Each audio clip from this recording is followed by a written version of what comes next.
Hello, welcome back, ladies and gentlemen, to our impressions for the upcoming Khans of Tarkir. Spoilers, we are almost done, but we have one big set of cards left, which are the multicolored cards. Khans of Tarkir is, of course, a multicolored centered set, so we will see a lot of interesting stuff there, I believe. So let's just jump right into it, and afterwards we will do colorless and lands in a separate video, and then we're finished. Okay, so here we go.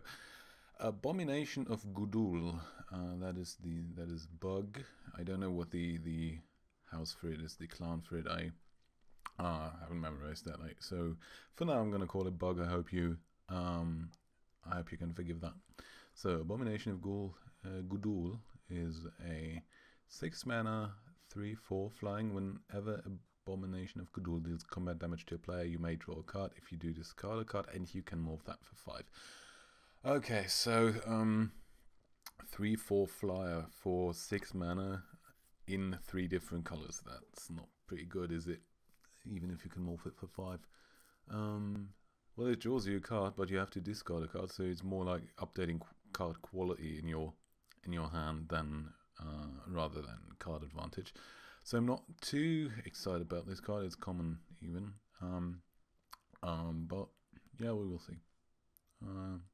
It seems solid when if overpriced. Okay, Abzan Ascendancy. So that's the junk colors. So junk's apparently Abzan. When Abzan Ascendancy enters the battlefield, put a +1/+1 counter on each creature you control. Okay, very nice.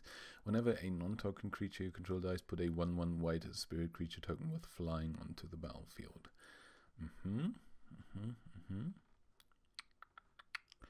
Yeah, I can see that being good in Dredgevine decks in Modern. I'm always thinking about Modern. It's just my favorite format, so excuse me about that. Yeah, in like Dredgevine decks with grave crawlers and bloodghast and stuff like that. Yeah, that could be pretty cool if you had like a token engine, and it's not really expensive, is it? Okay, Abzan Charm, same mana requirements. Instant. Choose one, exile target creature with power 3 or greater, or you draw 2 cards and you lose 2 life, or distribute 2 +1/+1 counters among 1 or 2 target creatures. Okay, so we got the charms again that we had in Return to Ravnica block, like Golgari Charm and stuff like that. What charms do generally is offer several choices for each of the mana colors that correspond with the flavor of the mana colors, for a slightly overpriced cost, but the flexibility normally makes up for it. A card which showcases that very well is, of course, Cryptic Command, or the commands in general. Yeah, but Abzan Charm, exile target creature with power 3 or greater. That's the white component. Draw 2 cards, lose 2 life. Is the black component, which is basically Sign and Blood. And distribute 2 +1/+1 counters is, of course, the green component of it. So having that on one card, and you can pick and choose what you want, is pretty nice. So I think the costs are reasonable for that, I think. Okay, Abzan Guide. 6 mana 4/4 lifelink with morph for 5. Okay, sounds reasonable to me. Annotations, the foremost. A legendary creature, mythic rare. Abzan colored. Whenever Annotations, the foremost, attacks, put a +1/+1 counter on another target tapped creature you control. If a creature card would be put into an opponent's graveyard from anywhere, exile it instead. Okay, that's a powerful effect, especially with the self-milling house. I forgot which name it is. Is that the bug house? I don't know. Okay, Ankle Shanker. Here we have like the blue, black, white, red, Borzov, as people call it, or Oros sometimes. I don't know what the name for it is in the Khans of Tarkir houses. But yeah, 2/2 haste for 5. Whenever Ankle Shanker attacks creatures you control, gain first strike and death touch until end of turn. Wow. First strike and death touch is a deadly combination. I've been playing around with Master of Cruelties in the last standard block. I think that card was was criminally underplayed in that block. I love Master of Cruelty, so I like seeing this effect again. And it gives your whole army, like your whole army one-shots your opponent's creatures. Yeah, that's pretty cool, isn't it? Yeah, I think the costs are justified for that. Armament Corpse, absent colored again. When Armament Corpse enters the battlefield, is it Corpse or Core? I think it's Core, right? When Armament Core enters the battlefield, distribute 2+1/+1 counters among 1 or 2 target creatures you control. Okay, reasonable. 4/4 for 5 with that kind of effect is pretty nice. It puts like 6 power on the board then. So yeah, Avalanche Tusker, that's the rug colored house, an Elephant Warrior. Whenever Avalanche Tusker attacks, target creature defending player controls blocks it this combat if able. Okay, that seems pretty good, especially for a 6/4 for 5. Bear's Companion, also rock colored for 5 mana, 2/2. When Bear's Companion enters the battlefield, put a 4/4 green bear creature token onto the battlefield. Yeah, that is reasonable for that cost. Getting a 2/2 and a 4/4 for this kind of cost is pretty good. Butcher of the Horde, 4 mana, 5/4, flying, sacrifice another creature. Butcher of the Horde gains your choice of Vigilance, Lifelink, or Haste until end of turn. That's pretty cool. I like that. Yeah. Especially when you can have like this white creature, I can't remember the name of it, with the Outlast ability that spawns tokens, and then you can like feed it to this Butcher of the Horde and give it lifelink and vigilance and maybe haste when you play it on that turn. Yeah, that's pretty cool. Okay, Chief of the Edge. White, black, 3/2. Other warrior creatures you control get +1/+0. Chief of Scale. Other warrior creatures you control get +0/+1. Okay, so there's the warrior synergy again, which I like. And Crackling Doom. Crackling Doom deals 2 damage to each opponent. Each opponent sacrifices a creature with the greatest power among creatures he or she controls. Whew. Pretty good. Yeah. So Diabolic Edict with shock effect. There, and he has to sacrifice one of his biggest creatures, so that's pretty cool. And that might be very, very good against the gods from Theros block, because they are indestructible, as you might know, and they have huge power for their cost. And if they're online and you play Crackling Doom and your opponent has to sacrifice those, that's pretty nasty. Okay, Death Frenzy, Golgari card. Golgari colors, I might add. Sorcery, all creatures get -2/-2 until end of turn. Whenever a creature dies this turn, you gain 1 life. Okay, that's pretty cool. And that's like an infest kind of effect for with casual life gain on top of it. That's pretty nice. I like the artwork and that horse just ravaged by crocodiles. Yeah. What do we have here? Deflecting Palm. Boros colored instant. The next time a source of your choice would deal damage to you this turn, prevent that damage. If damage is prevented this way, Deflecting Palm deals not much damage to that source's controller. Okay. Seems reasonable. Pretty standard, like misdirection effect. Effect. Yeah, okay. Dune Blast. Absent colored for 7. Choose up to 1 creature, destroy the rest. Ooh! Holy hell. Yeah, that's pretty cool. I like wrath effects like that. And you get to keep your best creature. That's pretty nice. And, well, 7 mana is a lot. And 3 colors. It's not very easy to achieve, but yeah, that's a powerful effect. I wish Master of Cruelties was Leo. I would like play 5-color control with Master of Cruelties and Dune Blast. I would do that. And then blow every other creature up, attack in, set your opponent's life to 1. Yeah, that would be nice. A Freet Weapon Master. So that is American colors, how it was called previously. 4/3, first strike when a Freet Weapon Master enters the battlefield or is turned face up. Another target creature you control gets +3/+0 until end of turn. Okay. Not too exciting. Flying Crane Technique. 6 mana instant. Untap all creatures you control, they get flying and double strike until end of turn. And that could be a nice combat trick, but you have to, of course, leave 6 mana up, which is a lot, of course, if you want to do anything on your turn. But you might even use that on your turn just to go in with a ton of damage. Yeah. Okay, Highspire Mantis, like the artwork in that one. 4 mana, 3/3 flying trample, pretty nice. Nice stats on that. Ice Feather, Aven, blue, green, 2/2 flying, morph for 3. When Ice Feather Aven is turned face up, you may return another target creature to its owner's hand. Okay, pretty nice. 2/2 for 2 flying is good enough. And with the bounce, bounce effect for 3 mana, that's very reasonable. And Ivory Tusk Fortress, that's an elephant defender one. No, that's creature, elephant. Untap each creature you control with a +1/+1 counter on it during each other player's untap step. Yeah. Abzan Outlast Heroic deck incoming. Yeah, that seems pretty strong, doesn't it?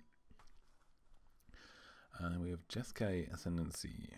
Whenever you cast a non-creature spell, creatures you control get +1/+1 until end of turn. Untap those creatures, so that gives every creature a what's the name? Is that prowess? I think it's prowess. Effect. And whenever you cast a non-creature spell, you may draw a card. If you do, discard a card. Okay. Pretty good. Jeskai Charm. Choose one, put a target creature top of its owner's library. That is the blue effect. That's more like Time App, I think. Jeskai Charm deals 4 damage to target opponent. That's the red effect, of course. It's, a typical burn effect. Creatures you control get +1/+1 and gain lifelink until end of turn. That's the white one. Okay, I like that one. Not as fun as the Absent Charm, or not as useful as the Absent Charm, but it seems useful nonetheless. Okay, Keru, a Lich Lord, bug colored. At the beginning of your upkeep, you may pay 2 and a black. If you do, return a creature card at random from your graveyard to the battlefield. It gains flying, trample, and haste. Exile that card at the beginning of the next end step. If it would leave the battlefield, exit it instead of putting it anywhere else. Nice. Okay, flying, trample, haste is pretty nice. If you have a lot of big creatures in your graveyard, you may mill yourself with that, and then cast that creature for 2 and a black. Yeah, that's pretty cool. And he's a 4/4. Nice. Kin Tree Invocation. Golgari color. Sorcery, put a XX black and green spirit warrior creature token onto the battlefield where X is the greatest toughness among creatures you control. Pretty nice. Yeah, nothing more to say about that really, but it's a solid effect, I feel. Mantis Rider. American colored flying vigilance haste 3/3. It's pretty nice. This kind of card you can only do if it's 3 distinct colors for 3 mana. Otherwise it's just overpowered. 3/3 flying vigilance haste, pretty nice stats. I can see that being a pretty good bomb in limited. Yeah. And we're on the Mardu house. Mardu is then the Borzov house. Okay. Enchantment, whenever a non-token creature you control attacks, put a 1/1 red goblin creature token to the battlefield tapped and attacking. Goblin Rabble Master comes to mind. Sacrifice Mardu Ascendancy. Creatures you control get +0/+3 until end of turn. Okay, that effect is not that powerful, but the other effect I like, generating goblin creatures. Yeah, that might be good in Rebel Red if you splash black and white, maybe, or maybe it has its own use. Who knows? And Mardu Charm does 3 things again. Mardu Charm deals 4 damage to target creature this time. Put a 1/1 white warrior creature token onto the battlefield. It gains, put 2. They gain first strike until end of turn, so it's basically raise the alarm without haste, or with haste. Target opponent reveals his or her hand. You choose a non-creature, non-land card from it. That player discards that card. So that's basically duress. Pretty nice. Yeah, as I said, the flexibility makes up for the higher cost overall. That's a very flexible spell, isn't it? You can generate creatures, or you can burn an opponent's creature, or you can disrupt your opponent's hand. Yeah, that seems powerful. Okay, Mardu Roughrider. Whenever Mardu Roughrider attack, target creature can't block this turn. 5/4 for 5, pretty nice. Yeah, gaining past an opponent's blocker seems to be a theme here. And Master of the Way, 3 blue-red, draw a card. Master of the Way deals damage to target creature or player equal to the number of cards in your hand. Okay. Mind Swipe, X blue red, counter target spell unless its controller pays X. Mind Swipe deals X damage to that spell's controller. So counter spell with burn spell in combination. That's pretty cool. I can even see that being powerful in American control decks in Modern. Yeah. Maybe. We'll see. Narset, Enlightened Master, 3 blue, red, white, first strike hexproof, 3/2. Whenever Narset, Enlightened Master attacks, exile the top 4 cards of your library. Until end of turn, you may cast non-creature cards exiled with Narset this turn without paying their mana cost. That's pretty nice, isn't it? Yeah. That's cool. That's a very Izzety type effect. Yeah, I like that. Okay, first strike and hexproof is a nice combination as well. Ponyback Bridget. 3 red, white, black, 2/2. When Ponyback Bridget enters the battlefield or is turned face up, put 3 1/1 red goblin creature tokens onto the battlefield. Okay, reasonable. Rakshasa Death Leader. Black green, 2/2. Black green Rakshasa Death Leader gets +2/+2 until end of turn, and you can regenerate it. Okay. And Rakshasa Vizier. 2 black, green, and blue. 4/4. Whenever one or more cards are put into exile from your graveyard, put that many +1/+1 counters on Rakshasa Vizier. Okay. Yeah, sounds okay. Not too powerful, but yeah, I can see that being useful. Write down. Boros colored instant. Destroy target blocking creature. Creatures that were blocked by that creature this turn gain trample until end of turn. Well, that's pretty nice. So you can remove a blocker after your opponent blocks. That's very nice, isn't it? Yeah, and the damage then goes through. Otherwise, normally the damage would be blocked regardless, even if you destroy a blocker. So, Sage of the Inward Eye. 2 blue, red, white. A Djinn Wizard. 3/4 flying. Whenever you cast a non-creature spell, creatures you control gain lifelink until end of turn. Pretty nice. Giving your creatures lifelink is a very nice effect. Sagu Mauler. 4 green and a blue. 6/6 trample and hexproof with morph for 5. That sounds powerful. Yeah, trample and hexproof with 6/6 is very hard to get rid of and very powerful on offense. Yeah. And Savage in Knuckleblade. Green, blue, red. 4/4 for 2 and a blue. Savage Knuckleblade gets +2/+2 until end of turn. Activate this ability only once each turn. You can bounce it for blue, and you can give it haste for red. That's a very flavorful card that I like. Secret Plans. Green, blue. Enchantment. Face down creatures you control get +0/+1. Whenever a permanent you control is turned face up, draw a card. Okay, that could be reasonable if you're playing a lot of morph creatures. Yeah. And Sidisi, Blood Tyrant, a Brute Tyrant, I'm sorry.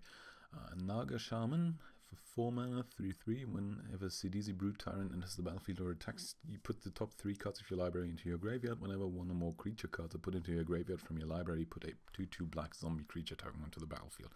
That is a card I like. Not only is it one of my favorite color combinations in Magic the Gathering, but it has a very powerful and very nice effect. Yeah, as I can see that being very good in Dredgevine decks as well. If you get the tokens out of it and you can dredge back your own, or you get your creatures from your graveyard like Bloodghast and Gravecrawlers. And Siege Rhino. 4/5 trample. When Siege Rhino enters the battlefield, each opponent loses 3 life. You gain 3 life. Okay. Reasonable. Snowhorn Rider, 3 green, blue, red. 5/5 trample, morph for 5. Okay. And another planeswalker this time. Sauron Solomon Visitor. 4 mana, 4 starting loyalty, +1 until your next turn. Creatures you control get +1/+0 and gain lifelink. That's a reasonable effect for that cost. -2, put a 2/2 black vampire creature token with flying onto the battlefield. And the ultimate, you get an emblem with at the beginning of each opponent's upkeep that player sacrifices a creature. Okay, so not a what you would call a powerhouse, but very useful abilities overall. Pretty cheap ultimate, and that emblem is disrupts your opponent quite a bit. Not as much as Liliana of the Veil does, but we don't need another Liliana of the Veil, do we? Okay, so Bugger's Sultai. I'm sorry. Sultai Ascendancy. At the beginning of your upkeep, look at the top 2 cards of your library, put any number of them into your graveyard, and the rest back on top of your library in any order. Okay, so Sultai is the one that mills itself. Yeah, sweet. Okay, Sultai Charm. Choose 1, destroy target mono-colored creature, destroy target artifact or enchantment, and draw 2 cards, then discard a card. Okay, so the black combination is monocolored. Is that ultimate price? Yeah, it is. The green one is naturalize, and the blue one is draw 2 cards, discard a card. What is that? Not sure. I think it's Faithless Looting, but Faithless Looting is red. But yeah, never mind. But yeah, very powerful. Again, flexibility over cost. Yeah, but hard removal for a creature, or artifact and enchantment removal, or just updating your card quality. Yep. And Sultai Soothsayer. When Sultai Soothsayer, wow, that's a tongue twister. Sultai Soothsayer. Say that 3 times in a row. When Sultai Soothsayer enters the battlefield, look at the top 4 cards of your library. Put 1 of them into your hand and the rest into your graveyard. Okay. Pretty nice, especially if you want to mill yourself. Surak Dragonclaw, 6/6 flash. Okay, flash. Surak Dragonclaw can't be countered. Creature spells you control can't be countered. Other creatures you control have trample. Very nice. That's something I like. Oh, that's a legendary creature as well. Nice, nice. Okay. Yeah, very powerful effect. Creatures you control, creature spells can't be countered. Other creatures you control have trample. With flash, so you can play it as a combat trick even, and yeah, trample your opponent down if he's like chump blocking and stuff. Yeah, that's pretty nice. Timur Ascendancy. Creatures you control have haste. Whenever a creature with power 4 or greater enters the battlefield under your control, you may draw a card. Very nice. So that that benefits from the ferocious mechanic, I think. That's the creature with power 4 or greater, isn't it? Yeah, and Timur Charm. Target creature you control gets +1/+1 until end of turn. It fights target creature you don't control. That is Hunt the Weak. No, Hunt the Weak puts a counter on it, but it's basically Hunt the Weak. Counter target spell unless its controller pays 3. That is Mana Leak. That is the blue component. And a creature with power 3 or less can't block this turn. There is a card for that, but I can't remember the name of it. I'm thinking of some, like, no, not Seismic Assault. Seismic Assault is something else. Whatever. Yeah, very powerful effect. Like soft removal, counter spell, and getting past your opponent's blockers. Yeah, that's pretty nice. Trap Essence. Instant counter target creature spell. Put 2/+1/+1 counters on up to 1 target creature. Cool. Utter End. Exile target non-land permanent. Okay, so more like a catch-all. It's pretty close to Vindicate. Vindicate kills lands, but yeah, a like catch-all removal against permanents in general is very nice. Villainous Wealth. Sultai with X. Target opponent exiles the top X cards of his library. You may cast any number of non-land cards with converted mana cost X or less from among them without paying their mana cost. So you Genesis Wave your opponent. That is very nice. That's pretty cool.